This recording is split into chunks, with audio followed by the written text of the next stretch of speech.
shot in the arm. You shoot them in the stomach, they're going to immediately react like they're shot in the stomach. We really wanted to kind of give a more kinetic feedback loop for the player to kind of understand every word counts in this game. What? No, And no, is this no, something, no, you know, no. I think people see it more, especially when they go through campaign, and I think even more so when they get into the various modes, Exactly. like with specialist and all that stuff. Is taking the cracked helmet off, like you're feeling these reactions. Absolutely. Yeah, it's interesting too because, you know, a lot of this stuff is really subtle, right? Like when we talk about it, it's very detailed, and we're like, oh, you see this individual reaction, you see this thing, but we don't expect every player to notice that. We just expect them to know, hey, this feels a little bit better. They don't necessarily know why, but there's all this thought and effort that we put into it so that you just, as you're playing, you're just like, oh yeah, this feels more natural. This feels like I'm actually shooting somebody. And hopefully it's something that you kind of, it's not as obvious, but you just feel it. Yeah. And so, I mean, Jason, you'd mentioned supporting the narrative in the process and the various ways that it happens. We have another clip showing the walk and talk. So what is that all about? What the fuck? So the walk and talk system was a solution that we needed because we're spending so much time on the bridge. That's awesome. They're It's a talking about simple campaign solution mode. in which we layered on 3 different animations that would always track where the player is, so Salter could kind of be more engaged with the player as you're walking, you know, through points in the level. It was all about selling that interaction, that these are living humans, if you will, in a video game world, and we really wanted to connect with the player in a first-person shooter. And so here's an example of Salter tracking you. This is a proof of concept video we made about a year ago to kind of show off the new technology with the walk and talk system. So yeah, so no matter where you are when you're kind of interacting with her in the level, she'll look at you. She'll look at you in a natural way, so she's not like breaking her gait. She's not stopping or anything like that. You know, you can kind of see in this example, you can move wherever you want, and it's still going to feel like she's connected to you. Yeah, yeah. And it's something I definitely noticed that's, you know, grown from Call of Duty to Call of Duty to Call of Duty. You see these new systems being brought in, and I absolutely pick up on that kind of stuff. I'm sure you guys see even more details. You know, and someone actually just mentioned in the comments that it just probably takes weeks of work to just make that as smooth as possible and be as flawless for the player. You know, how long do you think it takes to work on a specific scene within the campaign, for example? Is there one scene that was like the hardest? Well, you know, there's so many different systems. You know, we have Rob here, so we should kind of focus on the AI stuff. So Rob can maybe talk about how long it took to put together a system like the walk and talk or Pain. Sure, like the walk and talk system, it's about 3 animations, and the way walk and talk works, it's more logic driven. So it's more, it took less than a week to kind of get that up and running. It's kind of more simplified. Whereas Dynamic Pain was over 600 animations and just being really creative about how we go about doing that. So we, when we work on something like that, that took about a month. And that's a pretty fast turnaround time. The AI team did an incredible job pumping out all those animations. And that's about being selective about how do we branch off these animations. If you're shot in the arm and then shot in the leg, how can we make that look realistic? And so there's definitely a lot of sweat equity that's involved. And then you have something working, and then it's like, great, this is working. That last 10% though is the hardest part to really polish that for shippable quality. Yeah. Some of those systems though, like we had to build robots from the ground up. We had to build the red state animations that we were talking about from the ground up. Those are hundreds, almost thousands of animations. And with the robots, they had to all be hand keyed. Wow. You know, we couldn't put somebody in a mocap suit and just capture a robot. Right. So those took years, like a year and a half, I think, for the C6 robot. Wow. You know, you try something out, it doesn't quite work, so you have to iterate on that. That's the whole concept of animation in video games. It's how fast can you iterate on an idea, and if something doesn't work, because it's all about just catering to that right feel for the final quality. Well, thank you so much, Rob, for joining us. Thank you. And before we swap you out, just to let you know, I'm recording. Do you have any advice for any future animators out there? Yeah, follow your passion. I mean, just really stick with it. Animation is it's a cutthroat industry to get into, but there's always room for talent. And so the more you practice, the more you just kind of just practice on those core skills, the higher the chance of being hired is going to really be. Play games, play systems, and also keep in mind the technology side. The interactive industry is always changing. It's really important to kind of stay ahead of the curve on that. It's true. Awesome. Well, thank you so Yeah, much, Rob. thank you. I really appreciate it. So we are going to bring in another person. I know a lot of people in the chat are probably excited. You might have seen some of our Instagram stories. We have our lead animator for weapons, Mark DeRitter, who's Ooh. going to talk to us about the weapon right. animations and show us some video as well. So pretty exciting. What? Awesome. So I guess, what is the View Model team and how does that function here with Infinity Ward? Right, so I'm lead animator of the View Model team, and by View Model, we refer to basically the model within your first-person view. So the player character, your arms, your hands, your weapon. Our primary responsibility for my team is animating player weapons and equipment, but we actually handle a number of first-person systems, like getting in and out of vehicles, piloting the Jackal, like for this game, helmet animations. Ooh, that's VR. Weapon scanning. Basically, anything that you see the player character do over and over and over again across all 3 game modes, that's our responsibility. All right, so one of the cool things that we've been seeing a lot of chatter about in the community is the gesture system. Tell me more about that. Yeah, the gesture system was something we got started very early on in the development. We Cool. knew right away, pretty much, that we wanted that. to have this story of Infinite Warfare, the campaign, basically center around Nick Reyes, who you play. You play the main character of the game, and that's a first for us. It's a That's first for kinda Infinity cool. Ward, and I think to this extent, it's almost a first for the franchise. So not only do you play the main character, but the character has a voice, and he is a captain. So up until this game, anytime we wanted to do anything with the player character other than shooting, reloading, and throwing a grenade, we had to take the control away from the player. We had to drop their weapon, and we'd lock them into a vignette animation. And we still do that, and it's great. But with the narrative requirements of this game, there could be a lot of moments where the story's going on, no combat, and we didn't want to be a fly on the wall. We wanted to be engaged. We wanted to be, talking, emoting, acting, reacting to the environment. And so what the gesture system does for us, without getting too technical, is it allows us to play gesture animation on top of whatever weapon we're holding in our hand. We can keep the gun on screen. We can keep control in the player's hands, and we can bring the player character to life in a way we've never done before. So as you saw in the video here, I don't know if we can hear the video, but he's actually talking to the people using his hands. We don't do that too much. We don't want to overact or overemphasize, but when the moment called for it, we had that available to us to use the hands as like an instrument to amplify the emotion going on within the You hear character that him? you were portraying. Yeah, we wanted to make sure that like this voice that you just hear coming from basically nowhere had a connection and a visual representation in the game. Cool. This was the first time that we had a player voice for an Infinity Ward game. So we wanted to do it in a way that players knew where that voice was coming from, that voice Yeah. was them. So it was really important in these critical moments that if the Reyes character was saying something, then we had an animation that tied to what he was saying, also expressed some of the emotion that we wanted to get out of him. So Mark's team really put a lot of effort into making that happen, and I think it really brings some of the scenes together and really completes them.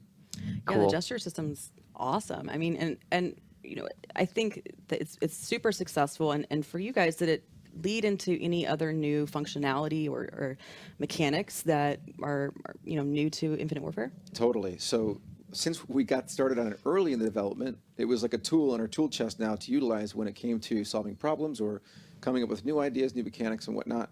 And it became really the backbone. So I have like 3 examples of areas where that came in handy. The first being a new mechanic for single player called Door Peek.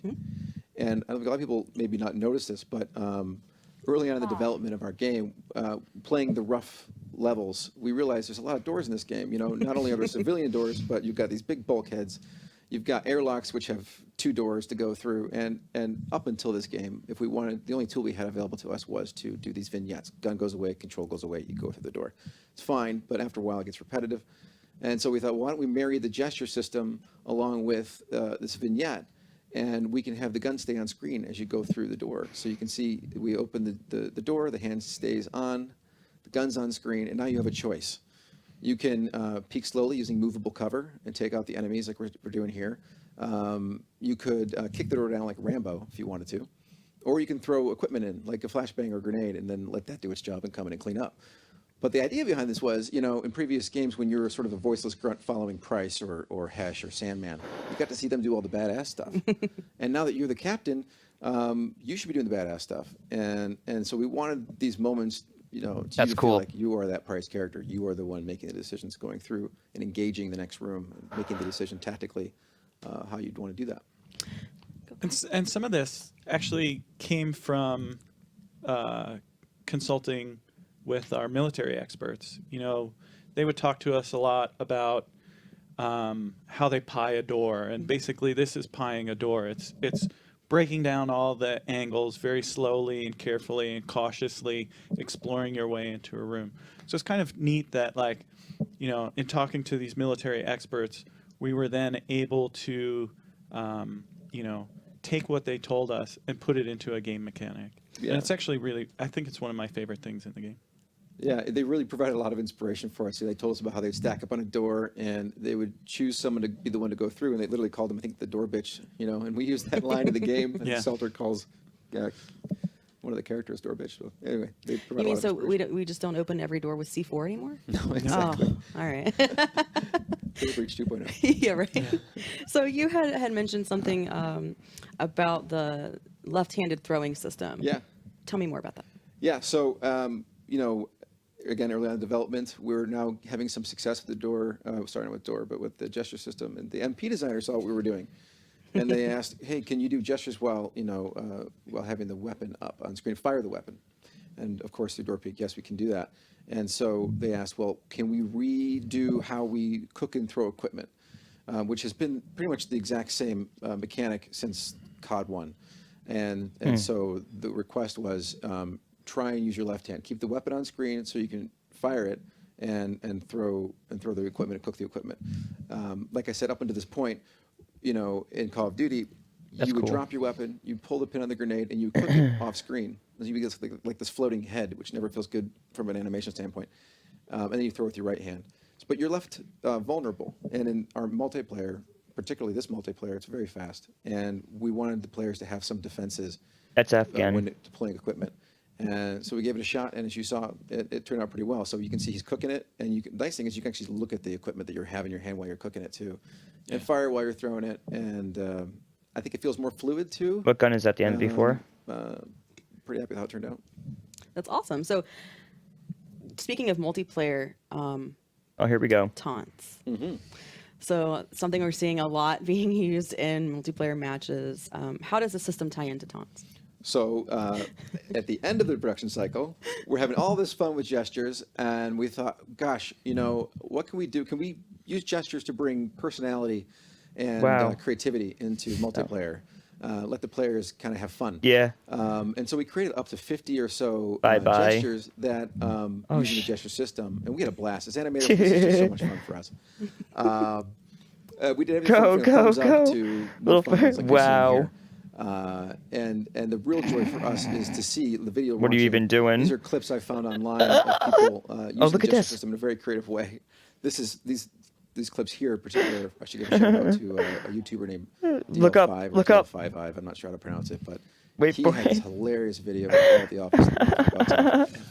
So this is what we want to see. Wow. You see most. Whoa, of are you people kidding do me? that in the countdown, or they'll do it for a kill cam, or the badge of honor is the final kill cam, and to leave a little mark on that. But here he is trolling campers, and it's hilarious.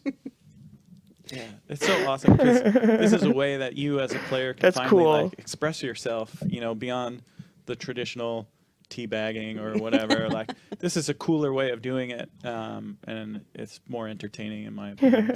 So I'm really happy with this. That was pretty I funny. can't wait to see some of the new gestures that Ooh. we're gonna get out to the community. My Wait, favorite is what was that? Prosper. Prosper? I'm a Star Trek fan, so that's my favorite one to use all the time. I don't see- so I don't- and I don't there's think I also ever got kind that of a one. little Easter egg kind of thing Oh, here that we go. happens. Here we go. In the pre-match countdown, if you're using a particular Yeah. gesture, which one is it? Yeah, we just came out recently. If you happen to have gotten the rock paper scissors gesture, it's a fun gesture because when you deploy that gesture, it's random whether you throw rock paper or scissors, And I think what people don't know is if you're in the countdown and you face a player, a teammate who has it, you could play rock, paper, scissors together. But what's even cuter than that is that if you win, I think you get like a message saying you won or you lost. I don't know if it's an achievement. What? But literally, it's keeping track, I think, or something. Yeah, we do. Maybe it's not keeping track, but it tells you, the system tells you you won or lost. Yeah, I That's mean, awesome. I messed around with it the other day, and I never knew that even text would pop up and tell me, like, it was like 3, 2, 1, shoot, and I was like, oh man, that's awesome. So, and I don't think we've had anybody in the community point this out yet. There might be, I apologize if there was, but I haven't seen anybody, specifically call that out. So, I don't think so either. Yeah. It's got That's- to happen across someone who actually has it as well as you. And, right, yeah. But now be looking out for that. It's kind of, now we have a little mini game in the countdown. That's cool. fun. So, I guess for you, do you have any advice for any upcoming animators or anything like that? Sure. A lot of getting a job in a game studio or any animation studio, a big part of it is not just what you know, but who you know. And for me, as an animator in Detroit, it was very hard for me to make the jump from automotive advertising, which I was doing, to getting into entertainment. So what helped me out, was I went back to school. I did an online animation training called animationmentor.com. There's also ianimate.com.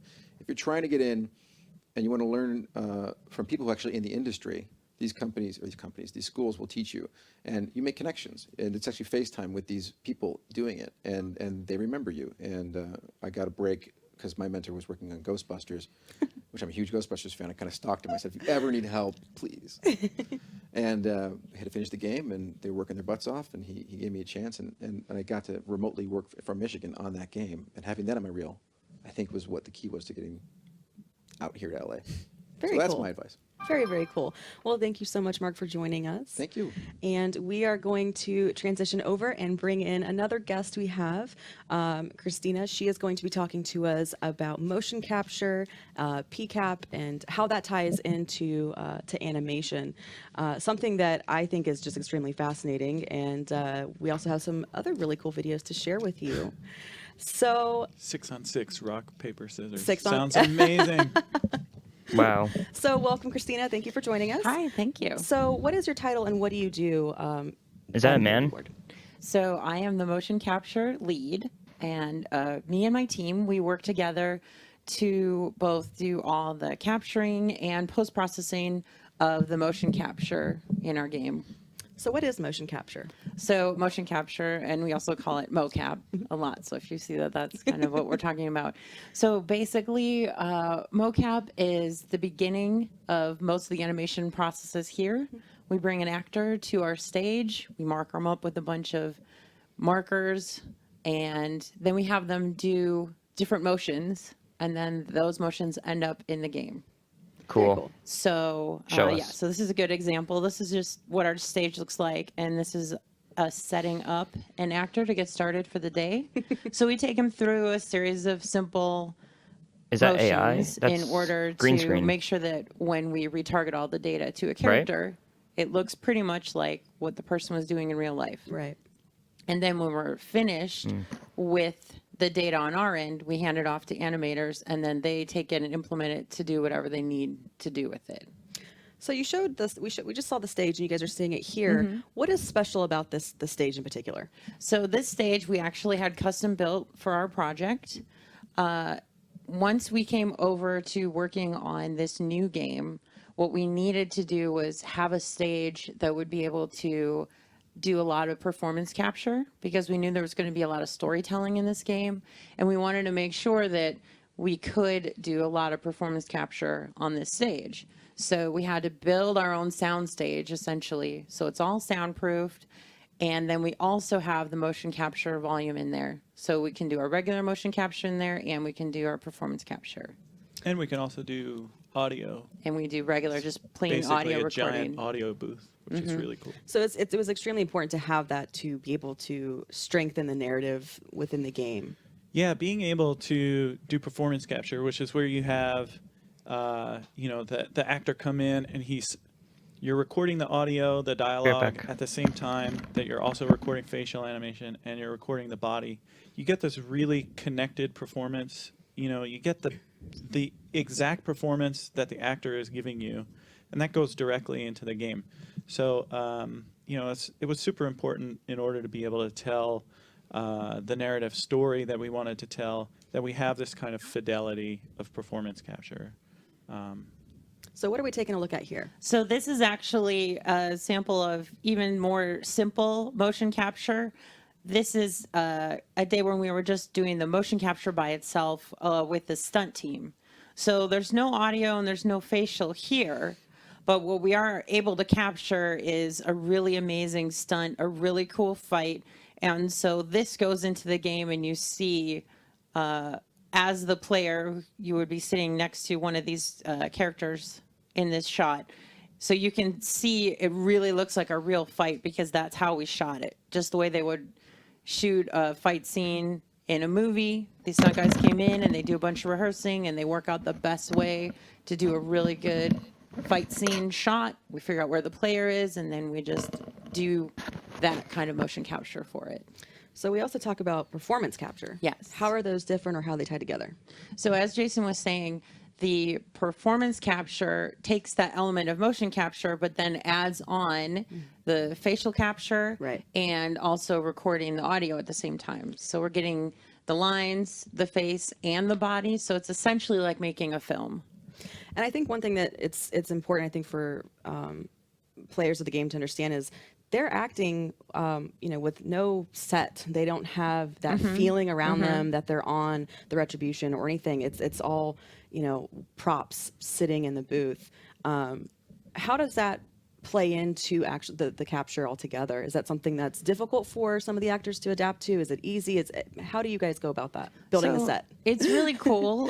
What we do in preparation for our shoots is we work with the design team and the animation team to figure out where in the space we want the shot to take place. And then we build exactly what the actor's going to need to interact with in order to make that shot work. So if someone's sitting at a desk, we'll put the desk in just the right place.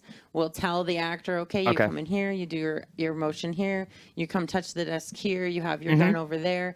Like we just build exactly what we need to on set for the actor to interact with.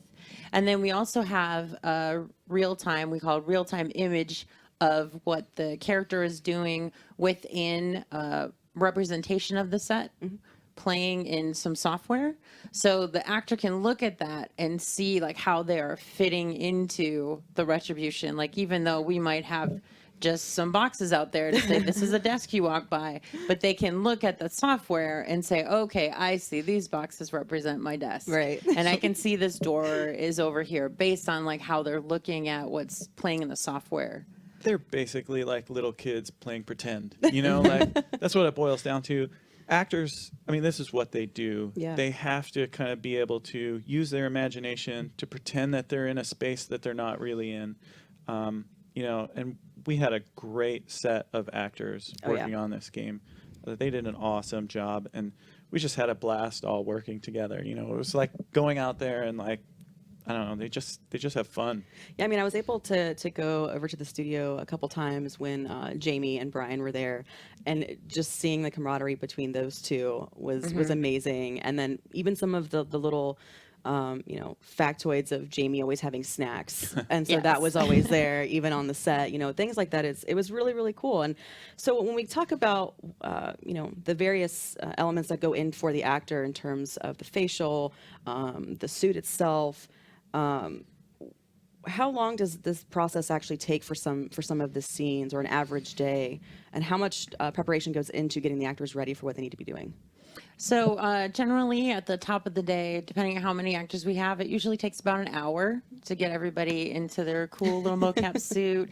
And then we put them into the facial helmet rig, which has just like one little camera out here. And then our facial team will adjust the camera until that looks right. And then the audio team will make sure that they have all the sound dialed in that they need. So that all that takes about an hour at the beginning of the day to get ready. And then usually, like, we do really look at it like making a film or a TV show. So Right. we have our script and we have our like number of scenes. It's our goal for the day. And we usually would shoot between 6 or 7 scenes in a day, which is pretty fast for a film set. But we have the luxury of not having a lot of setups. Like we Right. don't have to do camera setup and lighting setup and all Yeah. that. Like we just basically need the physical set there, show the actors what they need to do at their physical set, and then it's just playtime, and then they're just ready to go. So you mentioned, how this is somewhat comparable or different to television. Speaking of Harewood, I believe there's an award. Yeah, the Visual Effects Society has nominated us for an award for, I believe it's best performance in a real-time game or series. So it's cool because we're up against things like the dragons in Game of Thrones. Right. These really serious things from film and television. And it's cool that David Harewood's performance and the character that was made by our character team is able to have enough fidelity that we can compete with film and television for things like that kind of award. That's pretty cool because for me playing through the campaign and the fans, you're pulled into it. You have feelings towards it. So to see it be compared to things in television, it's phenomenal. Yeah, I mean, like I was saying before, this connection with Yeah. the characters was really important to us. So the process of creating these character models, we spent a ton of time on this. We took our actors to the light stage and we scanned them. And we scanned them doing all kinds of different facial expressions, and we use that to create a really complex facial animation rig. And then we spend a lot of time with the performance capture, and then it takes a ton of time to process all that data and put it all together. I mean, that amount of effort that we put into making the characters look real is it's incredible. But to see it all come together and actually work, Yeah. it's great. Like, it's such a cool feeling. It's really cool. So here, obviously we can see the facial yeah. capture. So this is the facial capture element. So this is basically whenever we're doing performance capture, this is what we're getting out of all the actors. Each actor has their own camera, and they have this facial data being recorded. And those little white dots help in the post-production process to really get those expressions to be as much as what David was doing on stage. And then this is the final result here. So you can see Jamie was also in this shot, so Salter is there. And then Omar comes in. Easy call, your captain, mate. It cost us some good men. Didn't have to happen. Not like that. No, but they're showing some cool facial stuff. Yeah. Right? The captain did It his turned out duty. really great. He drove the enemy So into when retreat. it comes to Captain's duty is to get his men after home. you, Yeah. you've Staff sergeant. filmed all of this, what is the Always post-production Always. like? Right. So it's pretty simple. We just take the marker data. Me and my team, we Get just back. take the marker data, clean it up, then we retarget it to just basically a skeleton inside the software, and then we give that version over to animation. And so then they take that and then they decide what they want to do with it. If we have a big scene with 8 people, then that means animation is getting 8 pieces just from me. Oh, wow. Of just body data. And then if there's like any facial data, that's 8 more pieces of facial data that they're getting. And then they're working on that within the animation team. They clean up the facial data. And then they also have an audio element to put in. So at least one, sometimes more than one audio element they have to put in.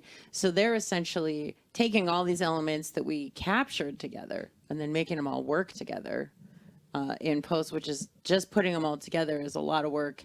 And then going from there, then it will be like, so today I had 5 scenes to do. So it's just a lot of work for them. So how did you get into motion capture? Okay, so I went to film school back in Wisconsin, and then I moved to Los Angeles, and I was just trying to get work in the industry, working on TV shows or movies. And at that time, motion capture was a brand new industry. Nobody had any idea of the potential of it or and people weren't using it that much. Like they were just starting to use it in film and TV and in video games. So I actually got hired on at a company that just needed some entry level people to work on processing data at a service studio. So I got to work on all kinds of different projects, video games, TV shows, movies, and all that stuff. So that's how I got started. So do you have any advice for Are you there? the younger generation out there, maybe hoping to have your job one day? Yeah, absolutely. I think, the coolest thing about go to school for what you want to do, Who, me? and then don't is be it? afraid to try something new. Oh. Because one of the things about our generation and all the generations after us No. is that technology is constantly changing. Oh. And what you want to do now So I'll tell you, I might think not be the thing there's you a job end up doing in opening. 4 years. And that's not necessarily a bad thing, because you There might might be a find job something opening. that didn't Yeah. exist when you started They're all talking college about that animation. turns Yeah, out to everybody in be animation's like, your it's favorite like, thing ever. what would you say So to you somebody just, like, the who best wants thing to is take just your not be job in afraid the of future? learning new things And the last trying few new people were, things and moving what would you give somewhere advice for else people and who just, are trying to do like, the giving same yourself stuff a you chance are? to try So I think there's like an animations new- opening. to try out new jobs and to look into all different careers. Maybe, I think who that's knows? really the best thing you can do. Well, thank you. And Jason, do you have anything that you want to, any advice out there? It's pretty simple. If animation is your passion, follow your passion. I think Rob and Mark and Christina have all given great advice. Educate yourself and Don't take rage the too time much, to Mike. Learn how to do what you want to do, and then just go for it. Like send out reels everywhere that you can. Just gotta mute your- All you need is one. When I started in the industry, I think I sent out something like 30 different animation reels. I only got one company to bite. But then once you're in, just doubt. learn as much as you can, and you're in for life, hopefully. So, Very, very cool. Well, thank you guys both for joining me. sure. Thank you. And so we are now going to Hold bring on. in another set of folks. Wait a minute. Zach Volker and Dustin Kimmick. They're going to be talking to us about some more single-player animation Oh, and God. what they do here at Infinity Ward. And if you guys have any questions, feel free to drop them into the chat. We can get some questions answered for you guys while we have the team here.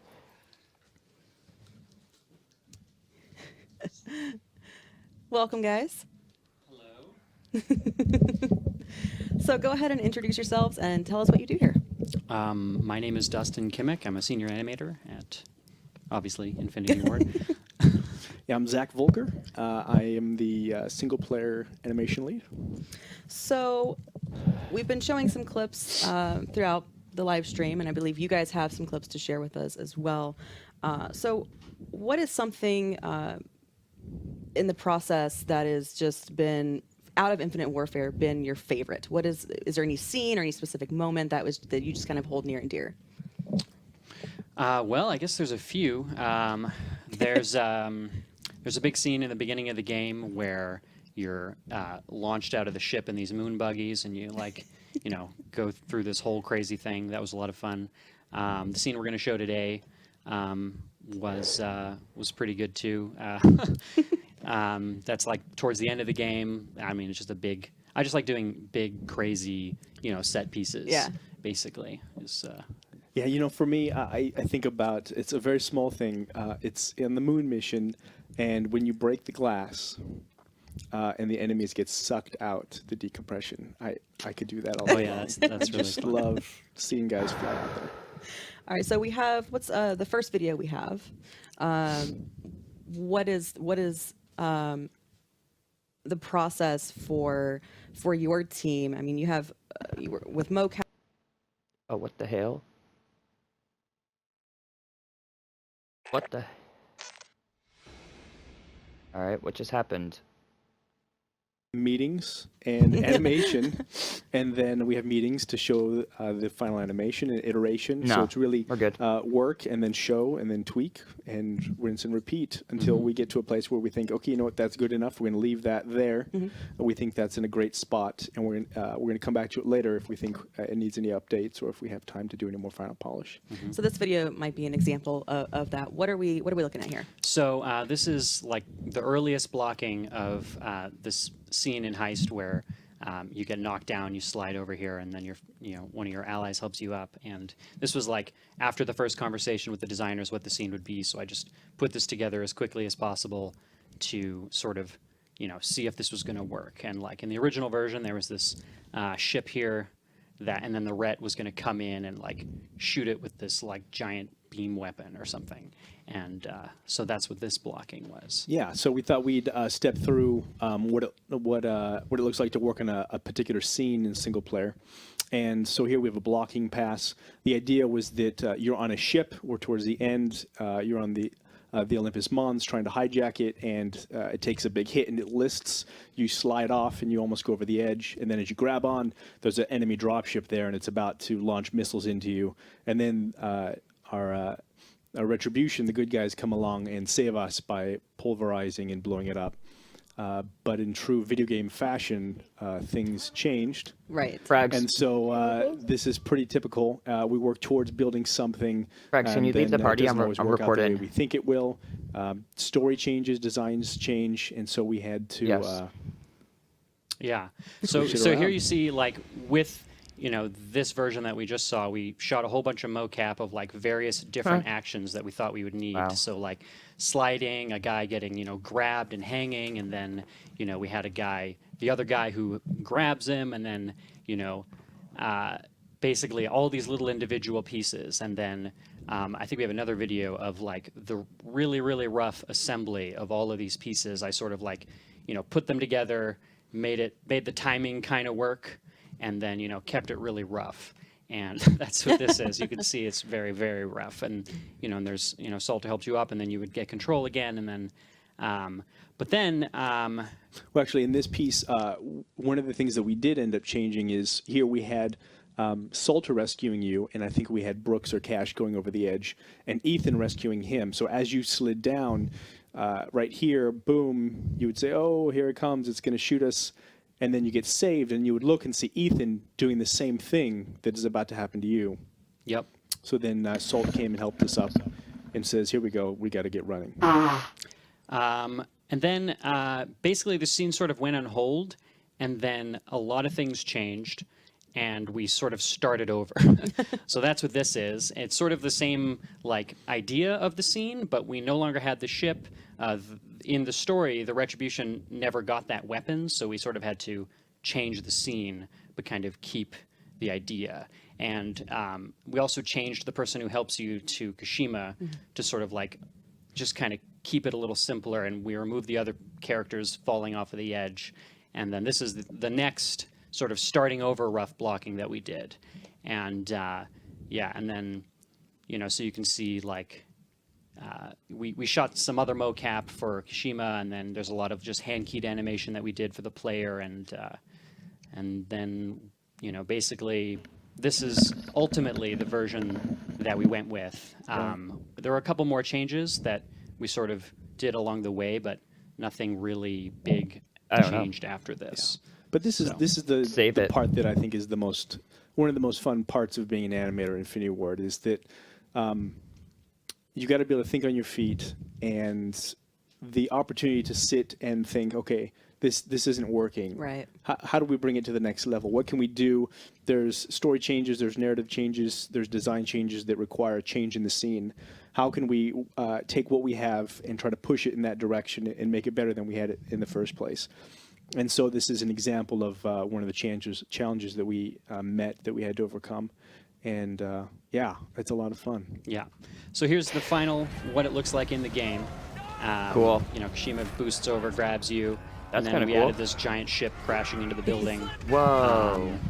And then you have to interact to boost up, and then we added the other characters back into the scene, and then shot a bunch of little individual things here. So this whole run is all hand animated all the way through for all of your allies of just their various interactions with the environment running. That's cool. Running forward and. And bringing it back to design changes and challenges as animators that we have to face, in the first pass we had everyone They're kind showing of there what they getting added up at in the same single time. player. But in gameplay, that slowed the scene down significantly. You would get up, and all of your friendlies are starting to get up, and you're really not ship sure where is- to go. And so you they have to added, wait like, for a them to ship start crashing leading you into the forward side of a to figure out where to building, go. and And so we They realized, added wow, a whole new that's thing really where you slowing run down a everything down. hallway and you So, see your teammates by running down the taking the two hallway now characters while out of the building's initial collapsing. scene, and as you're getting up, seeing wild them already looking. boost and move in the direction you need to go, that keeps the pace moving and doesn't drag the gameplay down. So Yeah, we're that's cool. also, as animators, not only thinking about what does the scene look like from a coolness perspective, but also design and gameplay wise, how can this scene play out better? Is there something that we can change in the animation that would make it smoother, more efficient, and guide the player in a way that is better than he's being guided now? Yeah, we work pretty closely with design to make sure that it feels good. Because like generally, if you make a scene like this and you just hold forward and you pass the scene, no one will ever see it. No one will wait. Yeah. So you gotta you gotta keep it moving. You gotta make sure that the pace of the gameplay feels like the pace of the scene. You know what I mean? So you're not oh, I'm playing the game. Oh, now I'm waiting. So we try to avoid that as much as we can. So yeah.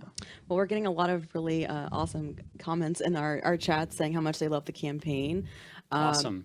So I guess a question for both of you is how did you get into your role, and what's your background for maybe those who are looking to follow Oh my suit? god.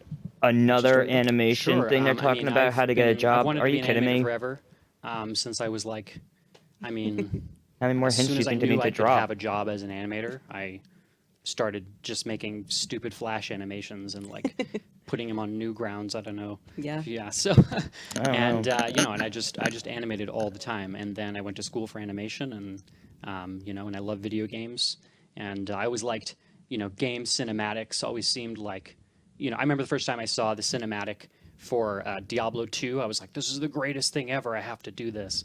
So I've always wanted to get into games, and you just kind of just keep doing it, and I don't know. Here I am. Well, for me, yeah, I kind of similar. I've always wanted to be an animator, drawing since kindergarten. Wanted to be an animator, and then it turned into 3D animation when Toy Story came out, and I thought, oh, that's what I want to do. Went to school. I went to CalArts for a little bit. Eventually quit because I didn't want to be drowned in student loans.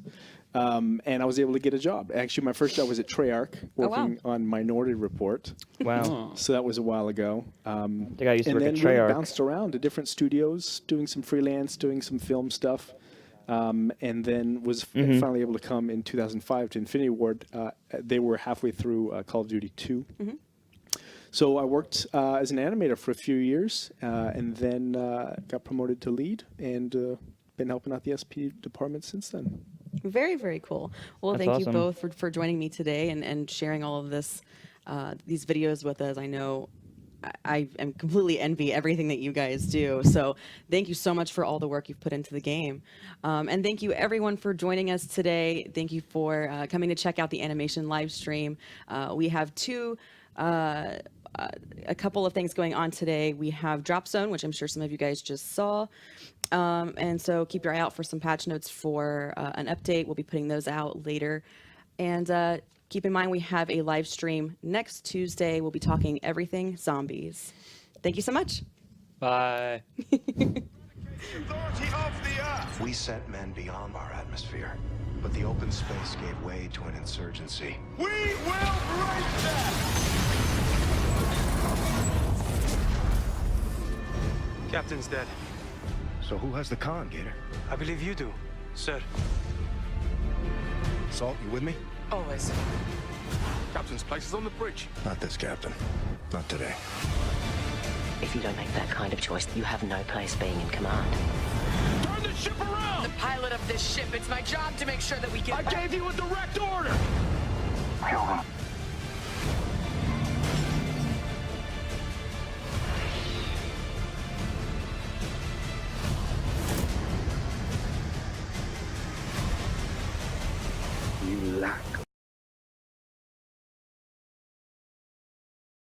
Yo, this fucking kid, he really needs to,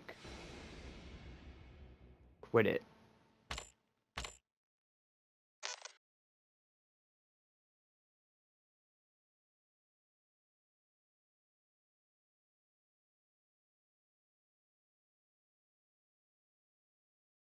I think that's it.